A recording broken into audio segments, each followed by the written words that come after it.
बीडमधील मस्साजोगचे सरपंच संतोष देशमुख यांच्या हत्या प्रकरणाचा तपास सीआयडी कडे वर्ग करण्यात आलेला आहे आणि सीआयडीने आपली तपासाची चक्र जी आहेत ती वेगाने फिरवल्याचं पाहायला मिळतंय।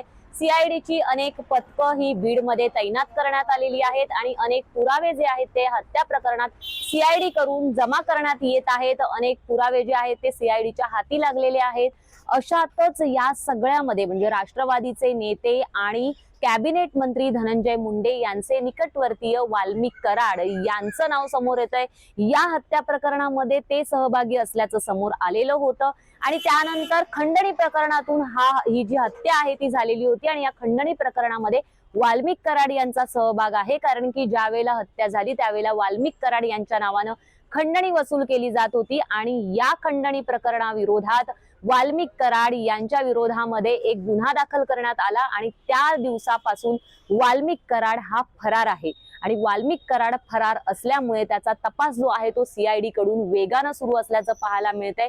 जवळपास 9 पथकं सीआयडीची ही बीड जिल्ह्यामध्ये तैनात करण्यात आलेली आहेत। अनेक महत्त्वाचे आणि मोठे पुरावे जे आहेत ते सीआयडीच्या हाती लागलेले आहेत आणि अशातच वाल्मिक कराडचं शेवटचं लोकेशन समोर आलेलं आहे। परंतु त्यापूर्वी अजून एक महत्त्वाची बातमी जी आहे ती समोर आलेली होती, ती अशी होती की आज मध्यरात्री म्हणजे रात्री 2च्या सुमारास 4च्या सुमारास असेल पुण्यातून वाल्मिक कराड याला अटक करण्यात आली अशी जी बातमी आहे ती बीडमधील स्थानिक वृत्तपत्र असतील किंवा मग काही वेबसाईट्स त्यांच्याकडून समोर आलेली होती आणि त्यामुळेच एकच धुमाकूळ जो आहे तो खळबळ जी आहे ती उडाल्याचं आपण सर्वांनी पाहिलेलं होतं। मात्र त्यांची जी वाल्मिक कराडची अटक आहे ती खरोखरच झाली आहे की नाही, त्यामध्ये किती सत्यता आहे याबाबत मात्र सीआयडी असेल किंवा पोलीस असतील यांच्याकडून अधिकृतपणे कोणत्याही प्रकारची माहिती देण्यात आली नाही। त्यामुळे ही संपूर्ण जी माहिती आहे, संपूर्ण वृत्त जे काही वाल्मिक कराडच्या अटकेचं समोर आलं ते सगळं निराधार आहे, त्यामध्ये कोणतंही तथ्य नाही हे मात्र खरं ठरलेलं आहे। परंतु असं जरी असलं तरी सुद्धा जसं मी तुम्हाला मगाशी सांगितलं की वाल्मिक कराड याचं शेवटचं लोकेशन सीआयडीला सापडलेलं आहे। 13 डिसेंबर पर्यंत वाल्मिक कराड याचा फोन जो आहे तो सुरू होता, त्याचं शेवटचं लोकेशन सापडलेलं आहे मध्य प्रदेशमध्ये श्री उज्जैन जे तीर्थक्षेत्र आहे तिथे त्याने भेट दिलेली होती। त्याचे सहकारी त्याच्या सोबत होते।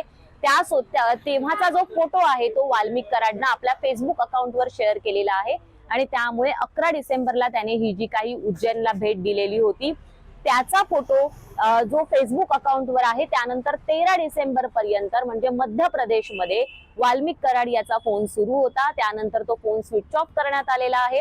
अद्याप म्हणजे हे शेवटचं लोकेशन सापडल्यानंतर वाल्मिक कराडचा कोणताही पत्ता सीआयडीच्या हाती लागलेला नाहीये। परंतु या सगळ्या गोष्टी होत असतानाच वाल्मिक कराड याच्याशी संबंधित 100 लोकांची सीआयडीने चौकशी केलेली आहे। त्यामध्ये त्याच्या पत्नी मंजिली ज्या कराड आहेत तिची चौकशी करण्यात आली, सोबतच त्यांचे 2 बॉडीगार्ड असे जे काही 100 त्याचे सहकारी असतील त्याच्याशी संबंधित लोक असतील त्यांची चौकशी करण्यात आलेली आहे। इतकंच नाही तर सीआयडीने त्याचे सगळे बँक अकाउंट फ्रीज केलेले आहेत। वाल्मिक कराड सोबत अन्य 3 आरोपी फरार आहेत आणि या चौघांची ही बँक खाती गोठवण्यात आलेली आहेत। ही संपूर्ण जी प्रक्रिया जी आहे, ही संपूर्ण जी चौकशी जी आहे त्याचा फास जो आहे चौकशीचा तो सीआयडी कडून आवळण्यात आलेला आहे आणि त्यामुळेच कोणताही मार्ग वाल्मिक कराड याच्या समोर असल्याचं दिसत नाही आणि त्यामुळे वाल्मिक कराड हा सरेंडर करेल असं म्हटलं जातंय, कारण की सगळ्याच प्रकारची कोंडी जी आहे ती सीआयडी कडून वाल्मिक कराडची केली जाते आणि या संपूर्ण प्रकरणामध्ये आता नेमकी अपडेट काय समोर येते, सीआयडी कोणती मोठी ऍक्शन घेते, वाल्मिक कराडला कोणत्या भागातून अटक केली जाते आणि खरोखरच वाल्मिक कराडला अटक झाली आहे का याबाबत सीआयडी काय अपडेट देतं हे पाहणं महत्त्वाचं ठरणार आहे। परंतु तुर्तास तरी वाल्मिक कराडला अटक झाल्याची कोणतीही अधिकृत माहिती समोर आलेली नाहीये। अशाच प्रकारचे राजकीय व्हिडिओ पाहण्यासाठी माय महानगरच्या फेसबुक, ट्विटर आणि इंस्टाग्राम पेजला फॉलो करा आणि माय महानगर लाईव्ह या YouTube चॅनलला सबस्क्राईब करायला विसरू नका।